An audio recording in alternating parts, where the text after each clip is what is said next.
Hello, everyone. I'm Teacher Mike, and this is the second episode of my new podcast, English Conversation with Teacher Mike. On this podcast, I have conversations with English learners, English teachers, and other people who speak English so that you can practice listening to real English conversations while also learning new ideas that you can use to improve your English.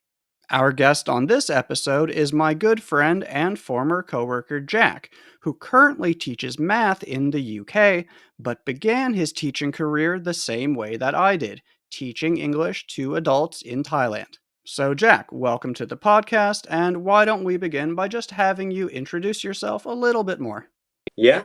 As you said, my name's Jack. Um, I've known Mike since I think 2013. We both worked at the same language school in Bangkok, which seems like a very long time ago now. We worked together for a few years. And then after about 4 years, I went back to the UK and I teach now, but yeah, maths at sort of like a state school. So yeah, very different. So, you only lived in Thailand for 4 years? I thought it was longer than that. I think it's a bit complicated actually. I think I worked there for about a year, then went back for a little bit, then got a job again, worked for maybe like 3 years more after that. And then I sort of realized I was going to move back here. So um, was traveling back a bit and forth. So like 4 years, 4.5 years, something like that. Okay. And so I have two questions about that. So, for me, I moved. A lot of people go to Thailand because they want to teach English.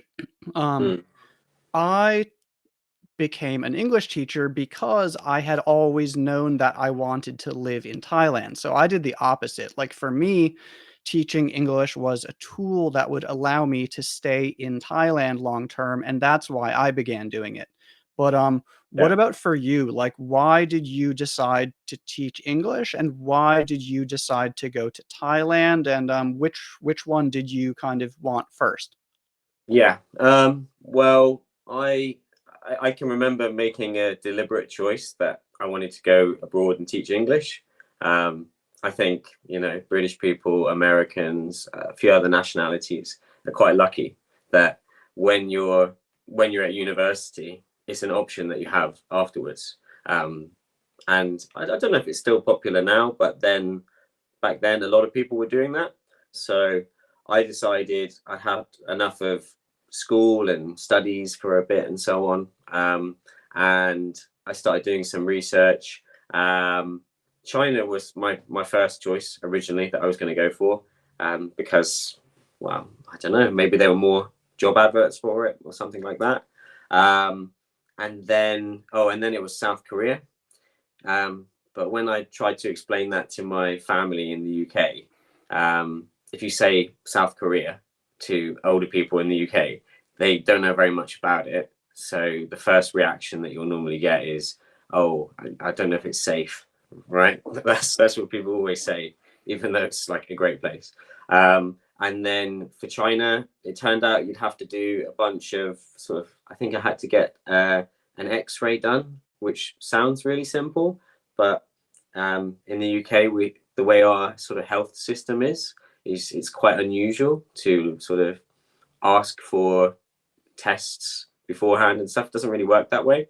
So um, partly for convenience, I started looking at other places, and Thailand. Some of my family have been to Thailand a year or two before, and they said, it's amazing, and they love the food. And like a lot of Western people had been going to Thailand a lot anyway. Like it's a country that's sort of well known, I would say. So yeah, I decided to go there, and I thought I'll go for a couple of weeks. And this was after I did the course, right? So that I could go to different countries and teach it. And I thought if I liked it, I would stay, and ended up staying, well, what did I say? Like 4.5 years. So yeah, the other way around. Yeah. Okay, interesting. That's funny about the X-ray thing, because yeah, the same in the US. Like in Thailand, if you want to get an MRI or an X-ray, you can just walk into a hospital and kind of say, "I want to get an MRI." At least I think so. But in the Yeah. US, they'd be like, has your doctor requested this? Does this work through your insurance? All these questions, and you can't just go do something like that because a company in China asked you to. So that's Mhm. interesting. Okay. What about why did you return to the UK? So you spent 4 years in Thailand. Why did you decide to go back?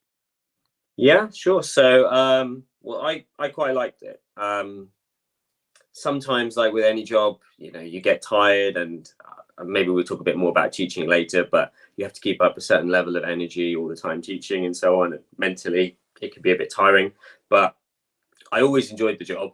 I always enjoyed teaching. For me, English was actually my weakest subject at school. I was always very good at maths, and I started doing some research for long term. Could I balance my passion for teaching with a bit more security, I suppose? Because if you go back to the UK, you can where you can get I got paid to train, which is really really lucky, I think, and then build up my career and so on. um but I did it was a big change. It was a big change. I had to do a lot of research before. I can't even remember after my first ever lesson, or no, my first after my first like whole day of teaching. I sort of put my head in my hands and thought, oh no, what have I done? I've really messed this up. Because I had a very good thing going in Thailand. But yeah, I suppose I guess I'm quite lucky that I had the chance while I was young, and sure I did a course, but um, really letting somebody quite young in front of a group of people to to to help them improve their English and so on. Sure, it's a job, but I think I was quite lucky to get that, and it transitioned really, really well. In fact, there's quite a few people who have done something like that in the UK, and I imagine like the US and elsewhere. Yeah, that's the thing that I think a lot of people don't really understand is that if you get an entry level English teaching job in Thailand, that's never really going to be a career. That's never Mhm. going to be something that you can do forever. Um, Yeah, Partially because, well, to be honest, you often most of the companies are not going to ever increase your salary, so you're stuck with the same or a very similar salary from the time that you are 21, 22 until the time that you are 55 and they decide that you're too old to teach now. yeah, The other thing is, like you said, teaching requires a lot of energy, especially teaching English, or teaching English as a second language, because yeah, you're standing and you're acting and you're trying really hard to get people to understand things in a different language.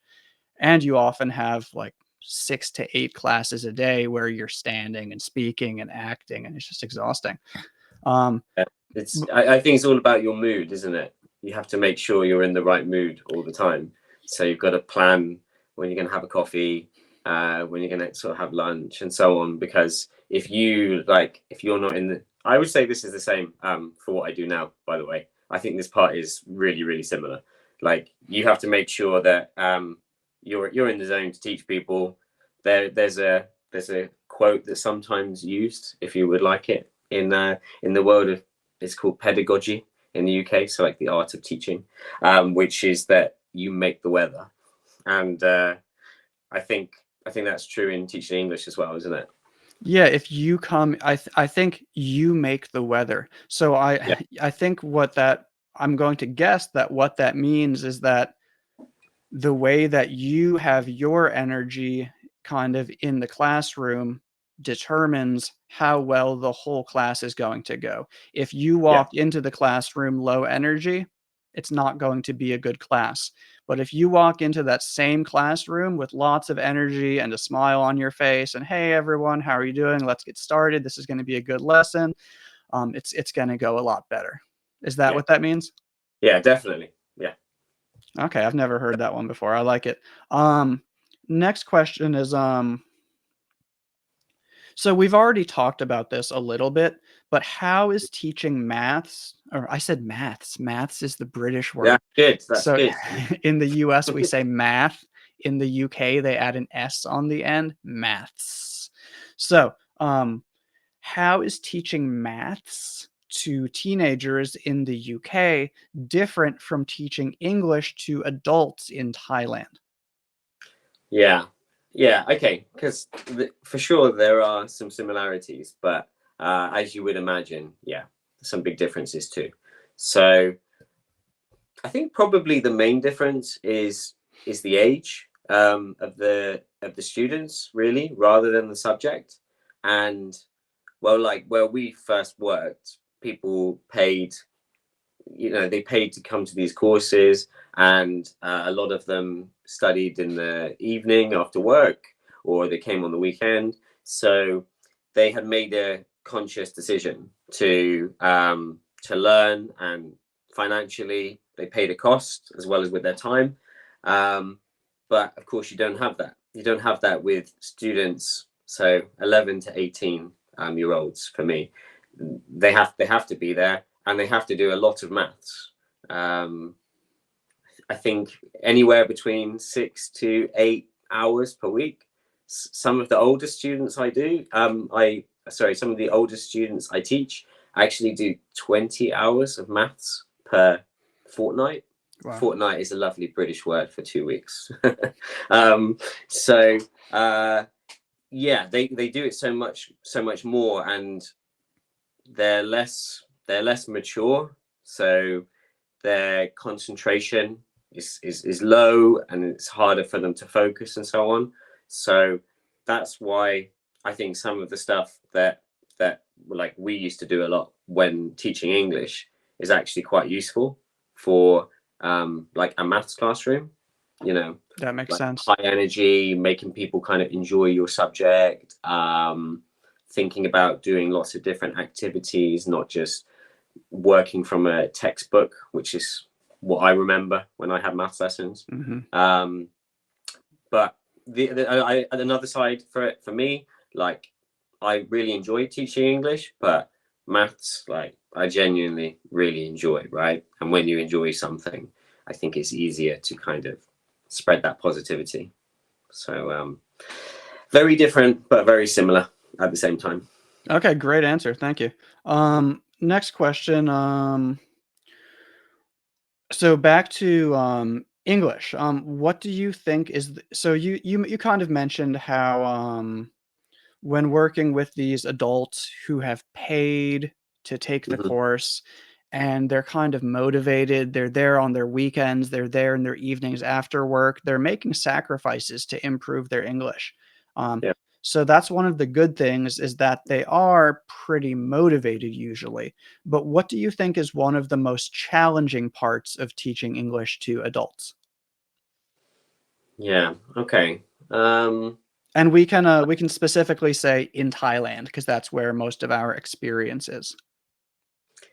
Yeah. Okay. So I think maybe one of the things that I found more difficult with, well, I'm going to say two things, if that's all right. Yeah, go ahead. So, one was sort of undoing maybe when they had negative experiences before. Um, I think lots of Thai students often go on about how when they were at school, they did lots of stuff with reading and writing, lots of grammar rules, um, and then I don't know, they sort of think that that's the way that you have to learn a language, whereas you can be excellent at doing things on paper and not be able to have a conversation. So trying to change people's attitudes to learning a little bit, about it being more practice based, sorry, like verbal, Speaking, yeah. conversational, yeah, yeah, because yeah, I think we've often talked about, sometimes people are obsessed with grammar, but once you get past a certain level, no one really cares that much, I would say. unless you're in a very formal setting, maybe. I don't know. I don't think people are really that concerned about it. So trying to change people's attitudes, I think, would be one part. And then the other one that I struggled with is I was, well, I had my 22nd birthday on my first day of working at the place that we worked at. And people tell me now that I look relatively young. So then I think I look like a baby. How how old are you now? 33. Okay. So maybe you might have somebody in their 30s, 40s, 50s who would look at you and just sort of, you could tell they were thinking how young you looked. And you're sort of, it's one of the slightly crazy elements, isn't it, of learning the language is it's a very different environment. It's not about me being senior or anything like that. It's about practicing. It's about practicing. And as the native speaker there, I suppose the idea is I help with that conversation. But sometimes people might not give you a chance if you look very young. Yeah, an interesting problem, that one. Yeah. Yeah, that is an interesting one. That's something that I had forgotten about because I also started teaching when I was probably almost 23. Maybe I was, yeah, it was Yeah. either, yeah, I think I was 22 or 23. And again, we're teaching adults. So yeah, all of the students are older than us, except Yeah. for like a few of them. But yeah, most of the students would be 30, 40, 50. You sometimes have like a 55-year-old Japanese businessman, and he's looking at you like, who are you? Why are you teaching me? Um, but it's funny because now, on my Facebook page and my YouTube channel, I have people calling me uncle, which is Well, how just do you? weird. It's like, "You guys, how old do you think I am?" I'm 35, 36. I think I'm 35. Yeah, I'm Mm, 35. I don't feel that old, but I definitely am older than I was when I started teaching. But luckily in Thailand, though, people really, and I think this is true in a lot of countries, but in Thailand, people really respect their teachers. So yeah, it was kind of like, as soon as they see that you know what you're doing and you know what you're talking about, and you can help them and you have control of the classroom and control of the lesson, they respect you. But yeah, at yeah, first they kind of look at you like, "Why are you so young? Why are you my teacher?" yeah. No, 100%. And even with, so I would say what I do now is the same thing, just with more difficult customers. So it's the same thing there. After a while, they think, oh, actually, oh, they're not so bad. Oh, yeah, Miss or Sir, because we like to say Miss or Sir here. Miss or Sir, yeah, yeah, they're all right. So similar, but maybe adults are a bit quicker to give you that. That's a interesting difference, is that in the UK, the children do call their teachers, Miss and Sir. We do not do that in the US. Um, and you don't need to do that with us. We are language teachers. Many of you are older than us, so please, please, nobody call me Sir, and definitely don't call me Miss. Um, okay, next question is, ooh, um what was one of your pet peeves when you were an English teacher? Or, did you have any pet peeves? Also, you know what pet peeves are, right? Sure. 'Cause Yeah, but what we don't. Yeah, I don't know what we say really instead of that. I Gripe. think you say pet hate. Yeah, yeah, maybe It might pet not hate. be very common, but I've heard British people use that before. Yeah, okay. Yeah, all right. I might say. I'm wondering what I would say. I think I might say gripe, but I'm not sure. Okay, Um, actually, first, can you explain to everyone, just in case they don't know, what is a pet peeve? a pet peeve, something that annoys you, and it might be quite small or insignificant.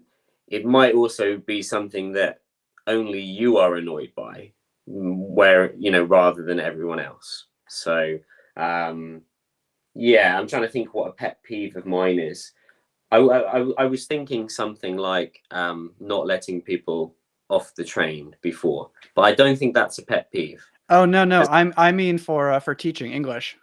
Oh, for teaching English, um, probably there used to be certain words that I almost never used to hear, like growing up, or I don't hear now because I live in the UK again now. I almost never hear these words, Are you gonna but say moreover? I'm going to say moreover. Yeah. Which I totally understand where it comes from. It's, I think students got told off for saying and they thought, oh, I want another way to do this. So moreover became like the perfect word. But the problem is it's like a very formal word used in an essay, I would say. So what would I normally do in conversation? I'd probably just say and, in honesty, or furthermore, or I would just make another point, or say, oh, they also blah blah blah. You know what I mean? So, moreover, I remember a lot, and if I can pick one other one, and I know this might be a little bit controversial with you. I can remember us talking about this many years ago. So, um, I think British people have a habit of using fewer syllables, like parts to the words. So if people said vegetable or vegetable, I would, because the way I was trained, I was always trained to teach my English, right? Which I think is solid advice. Because if you don't do that, it's hard to remember what you're saying people should learn or how they should learn it. So um, I call them vegetables. And this sofa behind me is comfortable. Um, but I think you say it differently. No, vegetable. I say the same. Oh, I mean Vegetable. comfortable. Yeah, so I say it well, I have the same number of syllables, but I have the R sound in there. And this might not be standard because I've heard lots of people say that this isn't correct, but I say comfortable. Comfortable.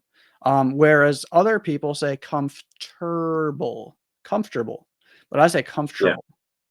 And it sounds like yeah, for you, you don't have that really strong R sound in there. yeah. But this is just, British people. We sometimes don't really speak that properly. We just push the words together, right? And I think we do that too. We just do it in different ways with different sounds, with different words. Hmm. Um, for me, my biggest pet peeve when teaching was just students coming late. Um, Hmm. Especially because if your class is conversation based and you have to create pairs of students to work together, Yeah, if someone comes in during the middle of a conversation, they're going to make it really difficult for the other students because now they're interrupted in the middle of their conversation. You have to add them to a new group. People can't do what they were doing and it screws everything up. So for me, that was my pet peeve. Again, a pet that, peeve is just something that annoys you.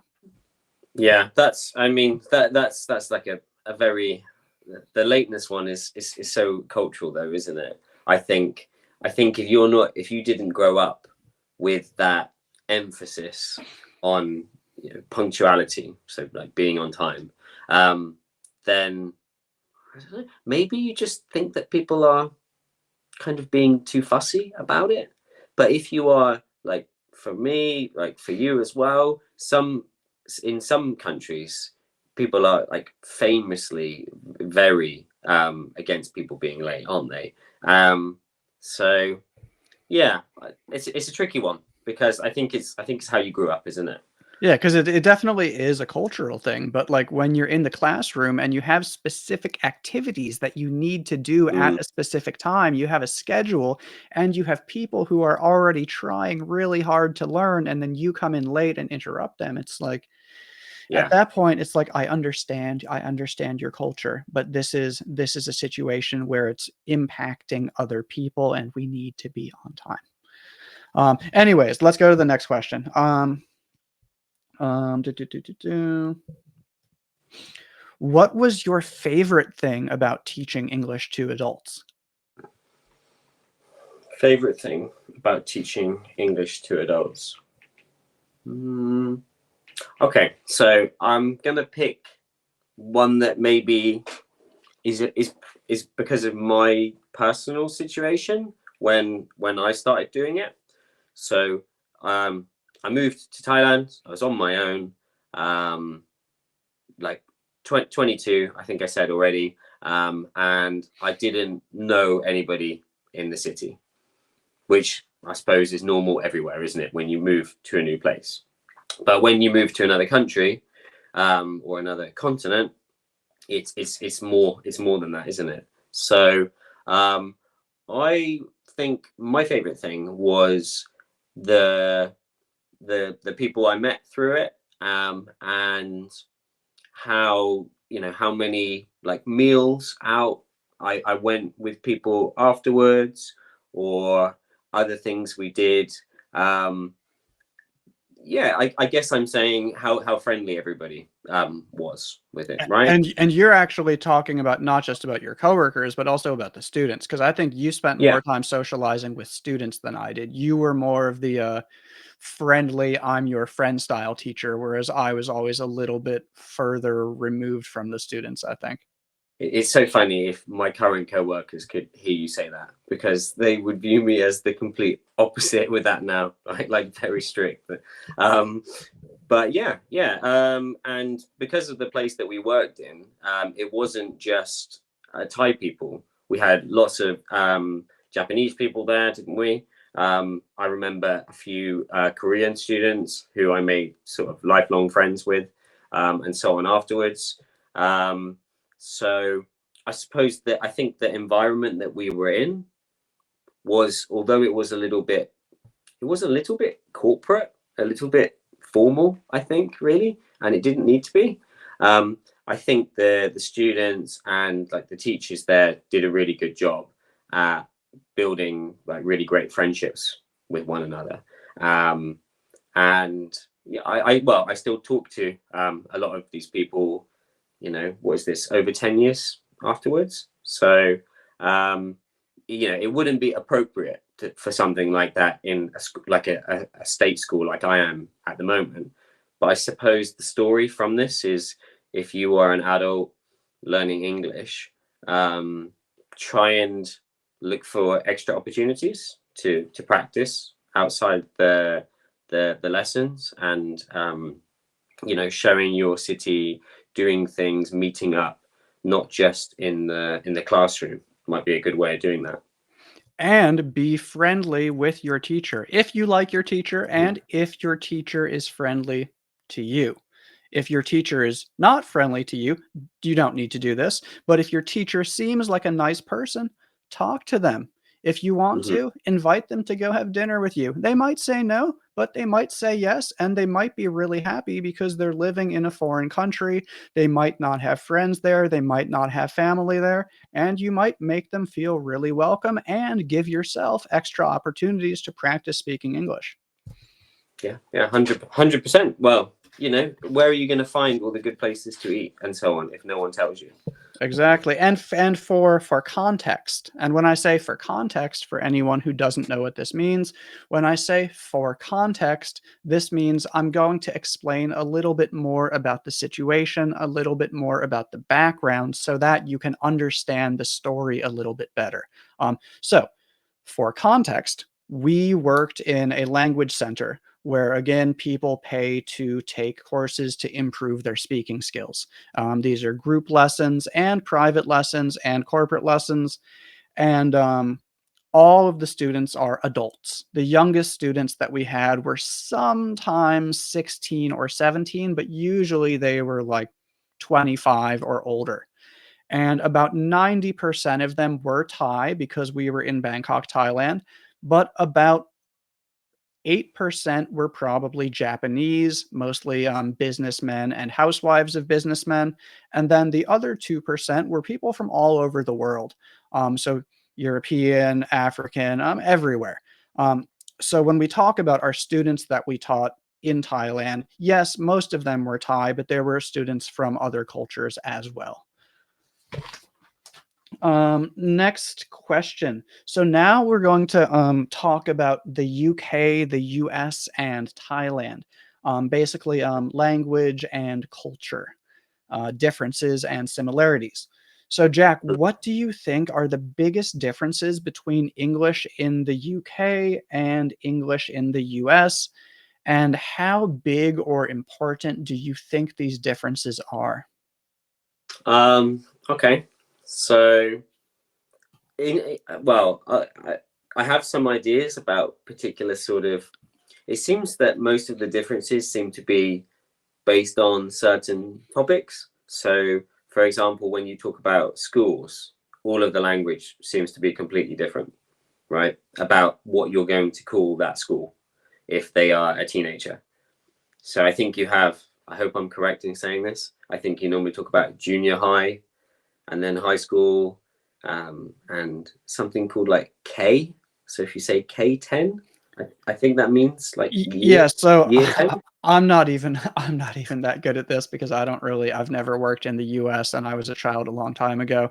But basically we have pre-K, which is before kindergarten. We have kindergarten, then we have elementary school, then we have junior high, which I think nowadays we usually call middle school, and then Right. after middle school we have high school. And high school you're usually about I think 14 or 15 to 18 years old. Yeah. Yeah. And then even after that, right? We say university normally. Yeah, And I whereas think we say college. college. Yeah. But then it's confusing because some universities like Cambridge and Oxford have colleges inside them, and a college can also be somewhere where you do um, like more practical things, like learning. We would say learning a trade. I don't know if you would call them trades, like being an electrician. Yeah, And trade, electrician, okay, plumber, carpenter, stuff like that. Yeah, might call that a trade school. yeah. So yeah, there's lots of like differences in the words there, and well, even like British people and American people there, it's hard to say the right word if the person's from the other country, right? But for me, that's where the majority of the differences are. It's just there's certain kind of topics or areas of vocabulary where the words are different. But then most of the time, I think there are lots of cultural similarities. I think if you are trying to like have a conversation with someone, like you're on the same level most of the time. Um, Sorry, I'm gonna just my alarm is just going off. There you go. I've just turned it off.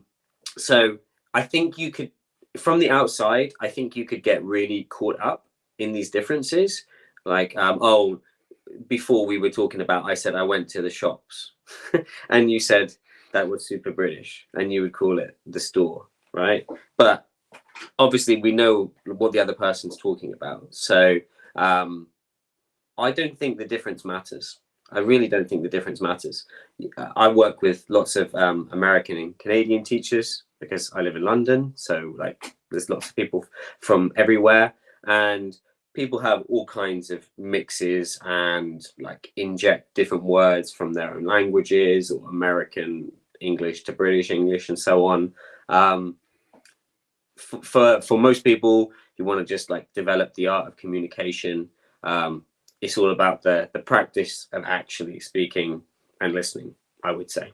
So I think you can get caught up on the differences. I don't know, what do you think?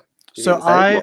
I completely agree, but I hadn't really thought about the first point that you made, which is that a lot of these differences are specific topics. So like talking about education. A lot of Yeah. the words involved in education are completely different. Earlier today you talked about marking homework or marking exams, whereas in the US we would call that grading. Um, but like you said, we can usually understand what the other person means. And again, this is usually because of context or because although they're different, we hear them because American people don't just stay listening to American people all the time. Actually, a Mhm. lot of them do. But many of us do not. Many of us do listen to British English fairly often. So it's not like some foreign language that we've never heard before. And this is what I would recommend to everyone who's learning English is don't just listen to one type of English. Don't just listen to people from the US. Don't just listen to people from the UK. Don't just listen to people from Australia. Listen to everybody, because if you plan on using English in the world, you're going to meet all of these people. And it might seem a little bit intimidating, like, oh my God, there's so many words I have to learn now because I have to learn all of these things. Don't worry about it. Just let it happen. Over time, you will learn more and more. I learn new things every day. You're never going to understand everything. If there's something that's new and foreign to you, like maybe Jack uses a British word that I've never heard before, I just ask him, what's that mean? I've never heard that before. Oh, okay. Thank you. Now I know. So don't let it intimidate you. Just think, oh, okay, cool. There's lots of new things that I can learn every day. And to learn them, I just need to ask questions. Yeah, yeah. As long as you got the, if you know the one word, right? The one word to like say your thought, you can just ask, can't you? Yeah. And I think there's one thing that you kind of started to say, which was one of my questions is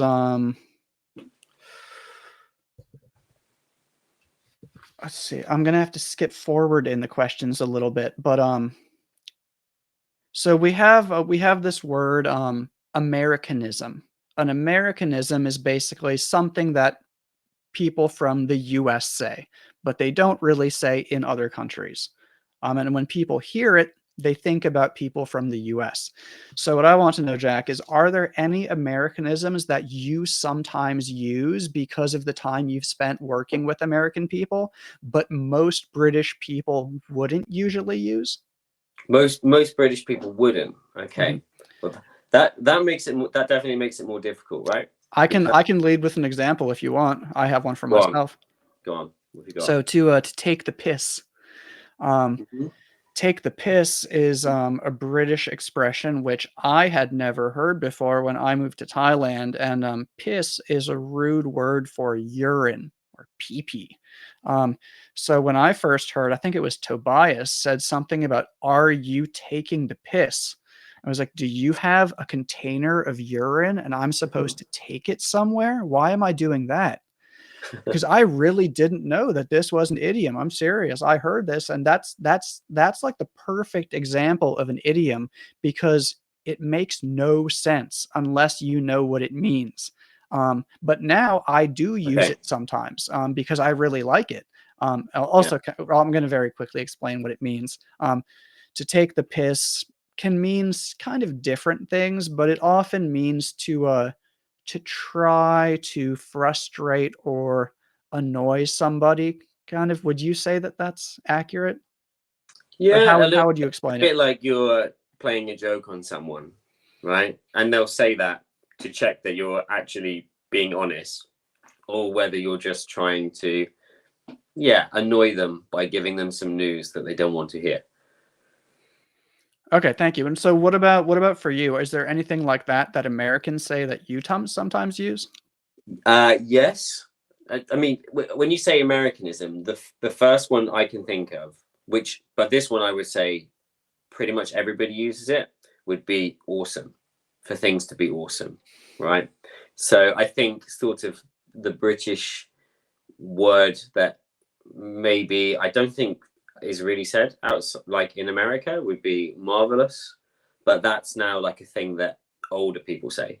So pretty much everybody says awesome now. But so on your point about ones that other people say that are kind of pet peeves for me that I don't say, um, I could care less.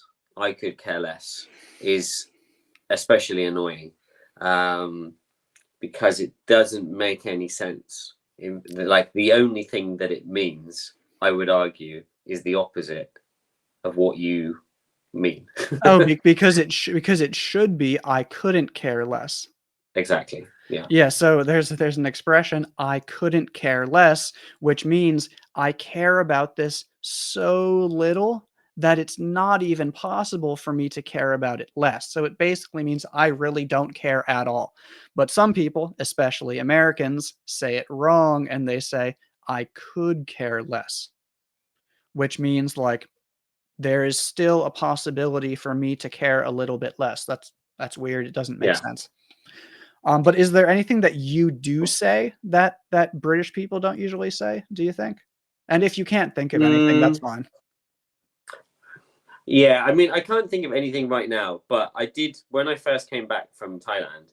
I did notice that, and people told me I spoke in quite an unusual way because I was so used to standing at the front of the class and teaching English, and maybe I would be using a textbook written by an American author or something like that. So every now and then it happens, but it's taken maybe 8 years now. But I've mostly got rid of all of these things. I've had to call my insurance company a couple times in the last few days, and I was talking to someone on the phone and they asked for my phone number. And so because I'm used to people needing me to speak clearly, I now do that on the phone also, just to really make sure that I don't have to repeat myself and to make their jobs easier. So when Mm, I read a phone number, I read it so clearly, like 301-585-4796. And I did that, and the guy on the other end was like, "I love it. Beautiful." Okay. yeah, yeah, yeah. It I was can kinda see weird too. that. Um, okay, I'm gonna skip a few questions probably.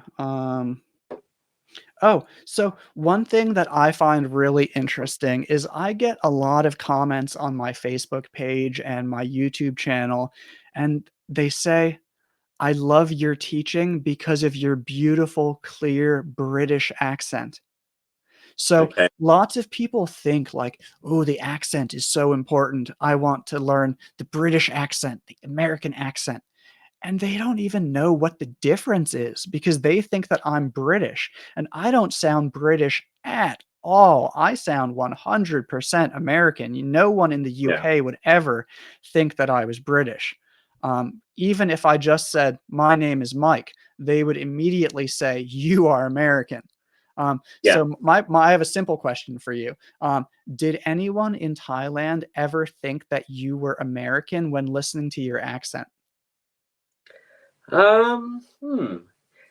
Well, where we worked, I think tried to sort of put all of its signs up and all of its marketing, didn't it, to look really British. Is It that right? did, yeah. Yeah. And even actually, now I remember all of our textbooks as well were trips to London and things like that. So I don't think I ever got that. But I think I had "Where are you from" a few times outside of work, um, but maybe only from people who were quite early on in their journey. I think most people knew I was British. I'm surprised to hear people think that you're British. Um, I find that very surprising. I wouldn't. Well, obviously I know where you're from, but if I heard you speak sort of in London or something, I would just think North America Yeah, because could you be have to be, Canada. yeah, you have to be a bit like a accent detective, I think, to pick up on people who are Canadian and American. Some people can do that, but I think it's very hard. Yeah, Um, I have a difficulty. I can't really tell a difference between, American and Canadian generally. yeah, I suppose it's maybe the main thing is it's when you learn your vocab, there's a few words that if people say them differently, or if people use a word that's very American, um, that would kind of stand out, and you would think, oh, okay, either they're from North America, or sometimes just this person has spent a lot of time abroad. I think when people's accents are a little bit muddled or a little bit unfamiliar, sometimes that's just a sign that they grew up abroad. Yeah, or that they are an English teacher because Yeah. you would you agree with me that Newcastle is one of the places in the UK where the accent can be very difficult to understand? Oh, yeah, 100%. So Yeah. I have a coworker, an old coworker from Newcastle, and I Mhm. would never guess that he was from Newcastle because he sounds like me just because I mean not exactly the same as me because he's not American, but he sounds pretty similar in how clear his speech is, Mhm. because he's been living in Thailand for, I think, 20 plus years and teaching English that whole time. So yeah, teaching English and or living abroad can really impact your accent, kind of almost remove some of the more difficult things because as a teacher or someone who has to speak with people from other areas, you learn, oh, people don't understand when I speak that way, so I need to clean it up a little bit. Yeah, yeah. I mean, it's all about communication, isn't it? There's no point um, if the teacher can't be understood by the students at all. Um, it's I know sometimes people will say, "Oh, it's not 100% natural" and things like that, but that's okay. That's okay. The whole point is getting better at communicating, isn't it? So it's better to go like a little bit more slowly and understand stuff. Um, yeah, yeah. And honestly, in kind of like what you said, I'm going to add on to that. In an English lesson where you're teaching people to speak English as a second language or as a foreign language, the teacher's job is not to challenge the students. The teacher's job is to help the students become more confident and to give them language that they can use and to give them opportunities to practice using the language. So if I speak at full speed in the classroom and no one Mhm. understands my instructions, no one understands what they are supposed to be doing for this activity, it's not productive. It doesn't help. Yeah, And the same thing with my videos. Sometimes I get a lot of comments that say that I speak too slowly, and it's like, well, you can adjust the speed and make it faster if this is too slow for you. But my goal here is not to challenge you. This should not be all of your listening practice. This is just a yeah. 3-minute video to help you learn. If you want to improve your listening skills, listen to this podcast or Mhm. listen to other situations where native English speakers are speaking to no other native English speakers. Listen to natural use of the language because the classroom is not really the place for that unless the students are at an advanced level, generally. Yeah, yeah. Well, if you want everything to be like full speed, there's plenty of TV shows, movies, YouTube videos, isn't there? So like that's not the thing that there's not much of, is it? The thing that you need more of is the stuff in between, right? And same as teaching maths and teaching um, English, speaking English. The whole idea, like the science behind it, is you're only meant to be doing a little bit extra each time, right? Like small, consistent gains. I sound like I'm talking about personal fitness Weightlifting. or Yeah. something, don't I? But yeah. So yeah, totally. Like you need things that help you bridge that gap a little bit. So I think it's really good that you do that. Do you ever have a hard time understanding people from the US? And what about understanding people from other parts of the UK? So 2 questions. Okay. Um, the US, well, like yourself, and I'm sure there were lots of people, but it's hard to remember them all now. Um, I used to work with lots of people from the US. That's one of the great things, isn't it, about working abroad, is you meet lots of people from different places. So working from the US, sorry, understanding people from the US, not really. I don't really find that hard. But then it is also my mother tongue language, right? So that's fair enough. Um, People from other parts of the UK, more difficult, I would say, than people from. I, I'm struggling to think of parts of the US that have a very strong accent that Yeah, I would so be able that to understand. That's one of the things is that you probably won't hear a lot of the more difficult accents in the US unless you travel to specific areas because these accents are regional, local, based Mm, on a certain geography. So the stuff that you hear on TV is usually going to be a more clear, more neutral accent, not like yeah. a very, very strong accent. But what about the UK?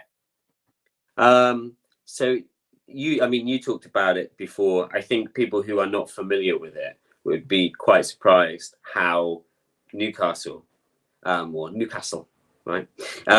Like from there, just how different that might sound, even though like the UK, and we're talking about inside England here, it's not an especially large country, but it seems like you can travel quite a short distance and people can have quite distinct, strong accents. So yeah, Newcastle, Liverpool, that's quite a well-known one, isn't it? Liverpool, Birmingham. I'm not going to make any more. I'm not going to try doing any more accents. Don't worry. Where are But you from? I'm from like Cornwall, which is if you look at a map, it's the bit in the bottom left, the southwest, right?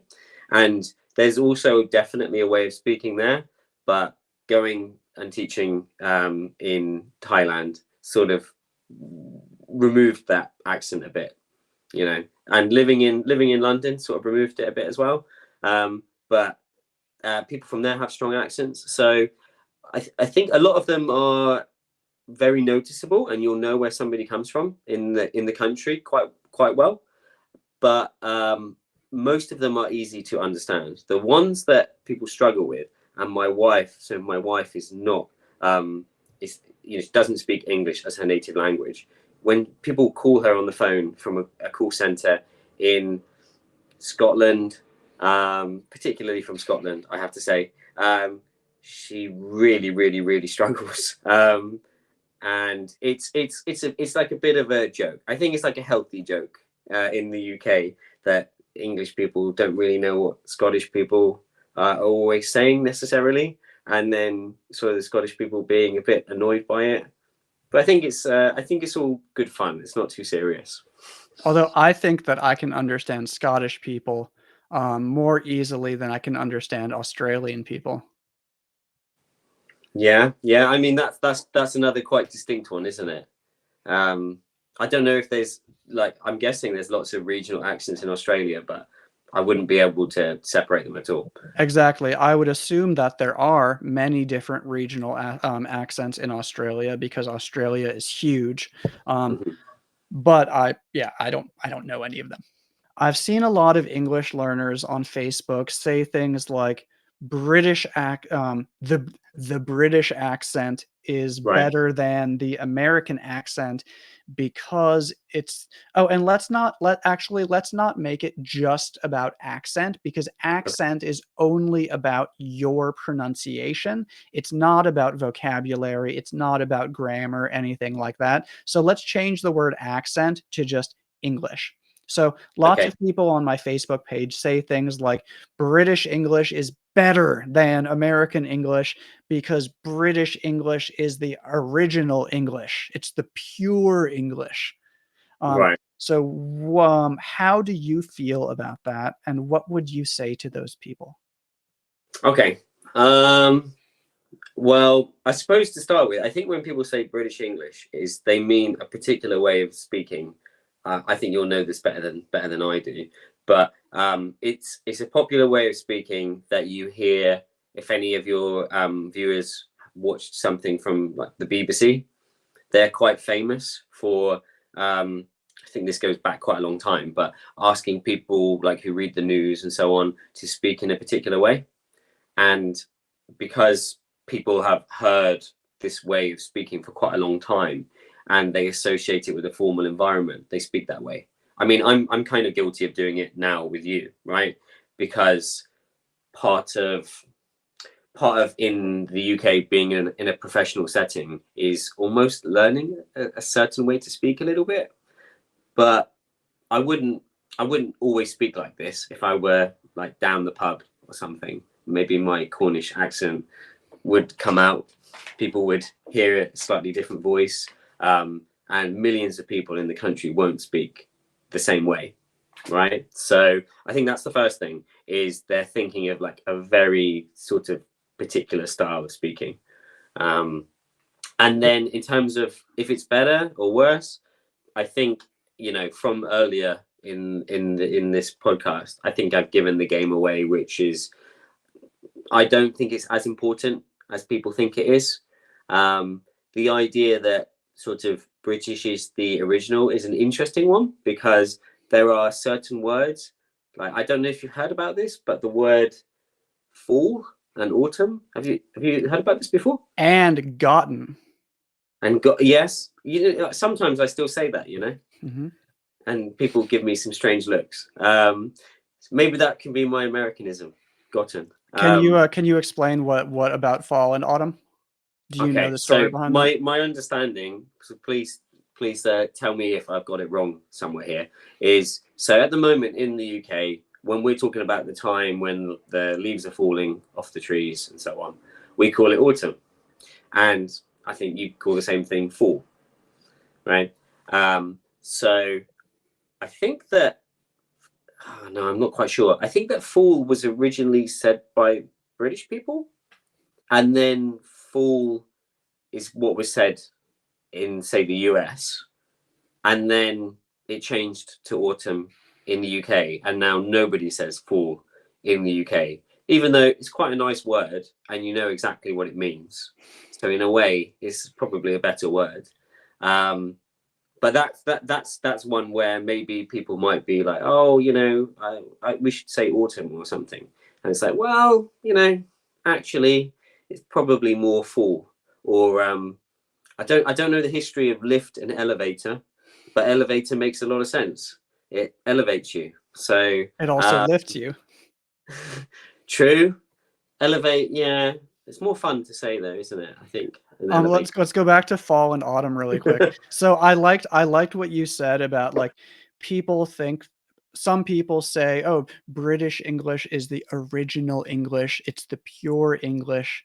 But there are lots of words where American English has actually saved the traditional English, and British people have stopped using the traditional English and started using new words. So there are some situations where American English is actually the original English more than British English is. Um, and again, this is not completely true. This is just for some words like fall. So, like Jack Mhm. said, in the UK, they said fall originally. And then when the British colonists came to North America, they continued saying fall, fall, fall. And now that country is the United States and we still say fall. But somewhere in that time, back in the UK, they stopped saying fall and they started saying autumn. So Americans are actually using the original British word while British people are actually using a more modern word. And the same thing is true for gotten as the third form of get. So in the UK, it's usually get, got. But in the US, it's get, got, gotten. And British Mm. people often watch my videos and say, "Oh my God, you're American. That's so disgusting. You said gotten. That sounds so American." And it's like, well, actually, this is the original form that was used in the UK. So actually, this is just very British, and you are using a more modern word. Yeah, Um, yeah. But that's also just that idea, isn't it? That it's a shifting thing the whole time, right? So yes, there are some rules and some things that sound natural, and it's good to pick those up. But you can get too stuck in the idea of what's right and wrong. Like, I think, if you don't mind me like saying a little bit, I think this is especially true with writing. Like, is it? I think in the US sometimes there's this book called, is it called Strunk and White or something like that? yeah, yeah. Elements of Style, and I can remember an old colleague of ours telling me about this book, and it had all the rules about how you put a comma here or a full stop there and things. And I just thought this was wild. Sort of reading this, and then you have certain authors who come along and will just write a sentence that's like 10 or 15 lines long anyway. So you have to take everything with a pinch of salt. A pinch of salt. How there's another idiom for you. We say with a grain of salt, I think. Oh, there we are. So you know, like, you have to understand that there are no 100% rules really in English. It's just sort of what works, isn't it? Like 95% of the time, which is more reason to get stuck in, to practice things. Don't worry about things being perfect, because they never will be. Exactly. So yeah, you should learn some rules. Don't spend all of your time learning rules, but you should go ahead and learn some rules, but you need to understand that they're not going to apply in every situation because not everyone uses English exactly the same, and that's okay. That's okay. Let's go on to another question. Um, Are there any cultural differences that you've noticed between, Brits and Americans? Yes, um, a lot of it's the same, but um, British people are definitely more reserved. So like reserved, like it's not passive, but we kind of like keep our feelings back a little bit maybe, and we might be a bit slower to introduce ourselves or say yes to things, like an invitation to go somewhere or do something, or to take part in something socially. Whereas American, like one of the greatest, this is a generalization, of course, but I think one of the best things about people from America and North America, in my experience, is that they will just show you how they feel about things. So if you meet someone, I can remember at university meeting an American who's still a good friend of mine now, and we clearly like got on, right? We got on, like, we're friendly with one another, enjoyed having the conversation with each other. So it didn't take long. We're like, okay, great, let's go here, let's do that. Oh, here, add me. This is going to make me sound old now. Add me on Facebook. This sort of thing. But there's a more reserved culture for British people, and my wife notices this a lot as well. She, at her company, she works in London, and she will work with, say, an American person, a British person, a Spanish person, people from all over, and it's always a bit slower to make friends and to kind of be a little bit friendlier, a bit more open. I think open's a good word. British people are not very open very quickly. Whereas you sometimes talk to an American and you feel like you've known each other for like 10 years. Um, so I think that's probably the biggest difference that I notice. Yeah. Yeah, I'd say that's a good one. That's quite true. When you see, people from the United States in movies and everything, they're often very, "Hey, how you doing? We're best friends now. I just met you, but we're such good friends. We're so friendly." And it's Yeah. not always like a real, "I care about you, we are friends," but it's just Mm. that's just how a lot of us act.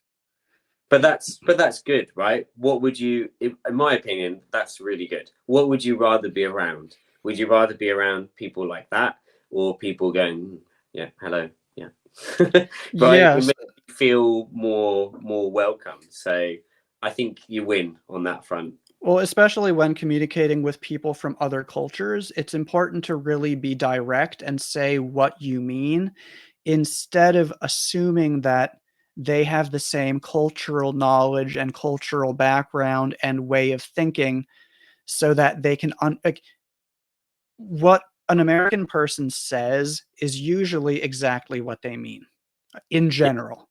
But in yeah, some cultures, if they want to give you some some bad information, some negative feedback, they're going to make it very soft. Like when I worked at a hotel in Thailand, and my manager was Thai, but she had lived in the UK for a while. So I assumed that she would communicate with me more like I'm an American person. But Yeah. she chose to go more of Thai style, kind of British, but more Thai. Whereas when I was doing something that she didn't like, she said, "Oh, that's interesting. I've never seen anyone do it that way before." So I didn't know that she was telling me that it was bad because Yeah. I thought she would speak to me like an American and say, "Hey, I don't like that. Please stop doing that." But she never told me to stop doing it. She just said, "Oh, that's interesting." So I thought, "Oh, she likes it. It's interesting." Yeah. So yeah, Yeah. being very direct, open, clear, saying exactly what we mean, I think is an advantage that Americans sometimes have in communicating with people from other cultures. However, at the same time, it can also be negative if it is too strong and makes people from a bit softer cultures, it might make them a little bit uncomfortable sometimes.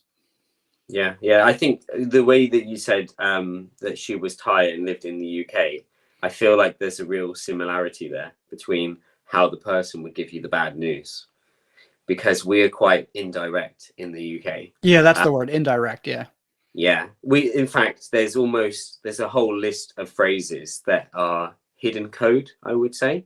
So somebody would say, you know, we could do this, and then the other person would go, yeah, could do, which the hidden translation would be no, we are never going to do that. So there's a lot of these phrases, and it's interesting that it tends to be the same phrases that people use, but maybe it's their like their tone of voice that they are using, or their lack of enthusiasm to try and make you not continue with an idea.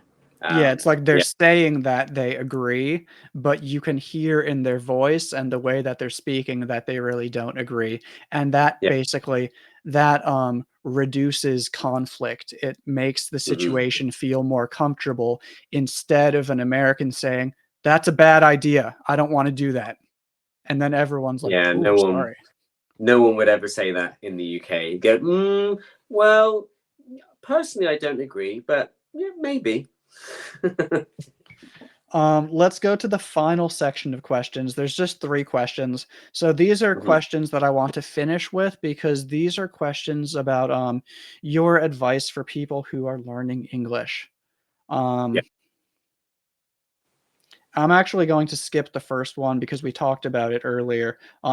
So we are going to talk about what's a misconception? And for anyone who doesn't know this, a misconception is basically something that people think is true or understand to be true, but it's not really true. It's not really accurate.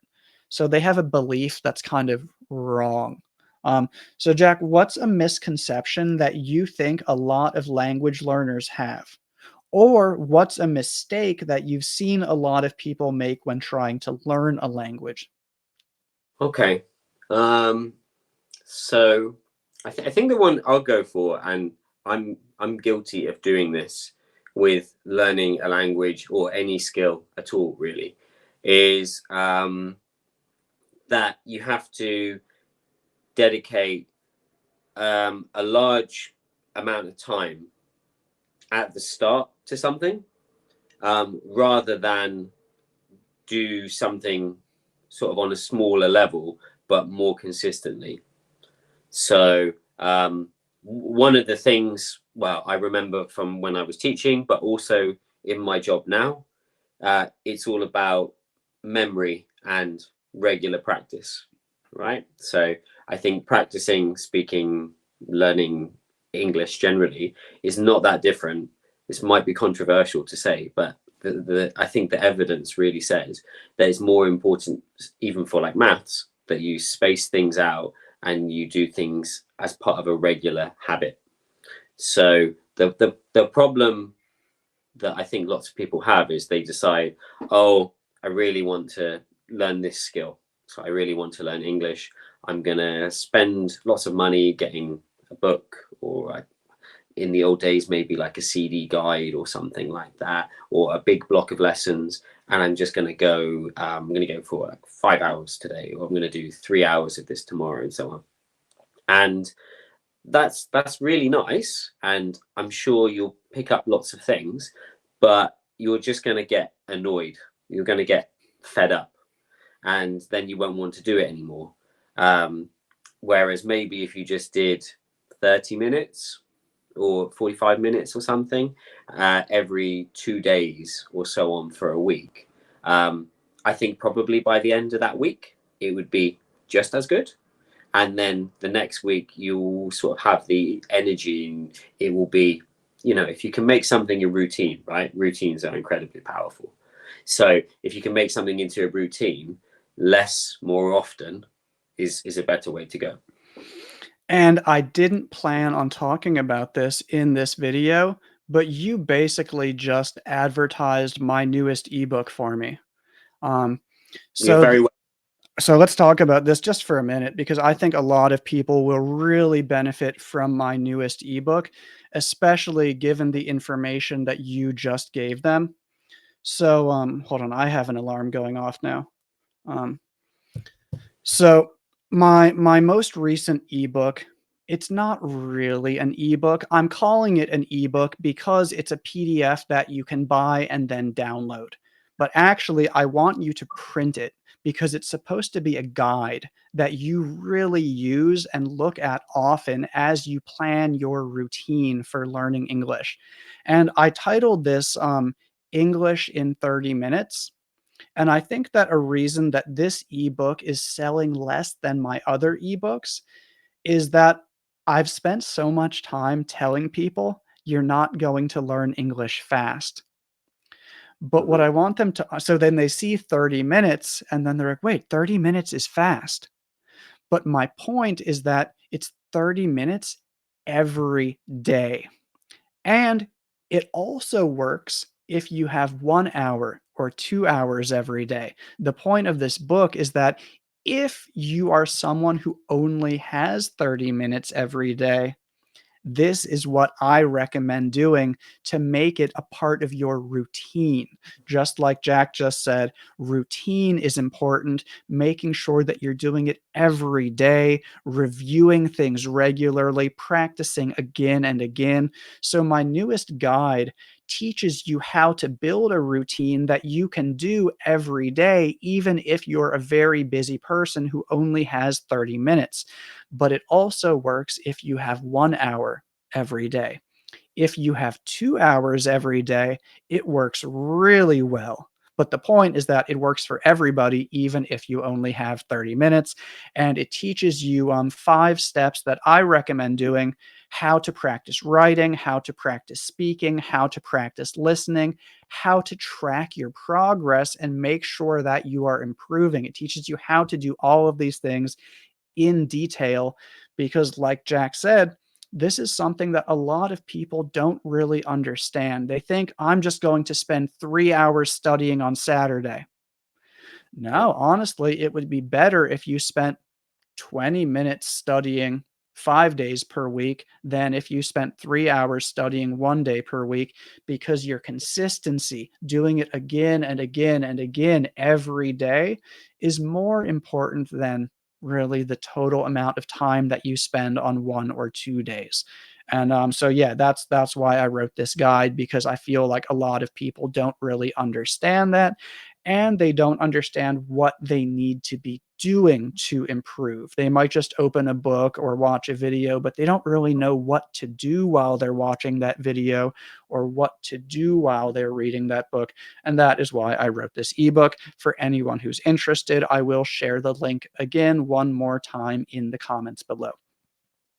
So thank you. Thank you for your wonderful answer, because it led me to that little advertisement. Um, Now, my last question for you is, if you could give just one piece of advice to people who are trying to improve their English, what would that advice be? Okay. Well, I'm not going to, even though I think really consistency is number one, right? it really is. I'm not going to give that as my answer then. So I think the main lesson I had from my experience of teaching in Thailand is don't just don't just kind of be passive with what you're doing. So like it's important to learn your vocab. It's important to practice your reading and listening. But I was always amazed in Thailand how amazing people could write an email, say, or like do something that was written, but then I couldn't have a conversation with that person. um, and it takes a lot of guts to not be fully secure on a skill and Hey, still can you explain that? What do you mean takes a lot of guts to be you have on a skill? yeah, sure. You have to be brave, you have to be courageous. So i I often learn a bit of German, and I go and visit my friend in Germany. And because people there speak English so well, it's even more difficult for me to speak German because I'm thinking, yeah, but we could just do this in English. And I suppose for your listeners, maybe sometimes they could just do that in another language or their mother tongue language or whatever. So even little things like going up to a bakery and ordering the thing in German and just having a very, very short conversation means you need to be brave. You need to be courageous.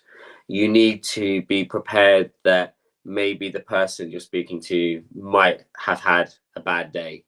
Um, or, you're going to make some mistakes.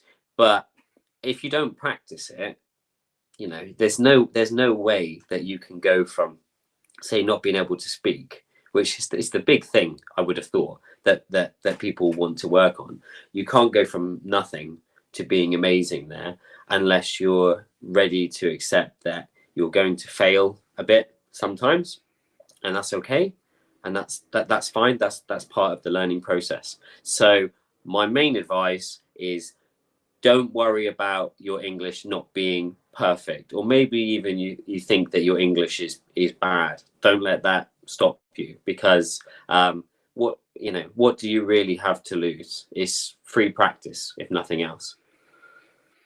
If you think it's bad and you're afraid to speak because you think it's bad, it's just going to stay bad. And it's Yeah, probably not that bad.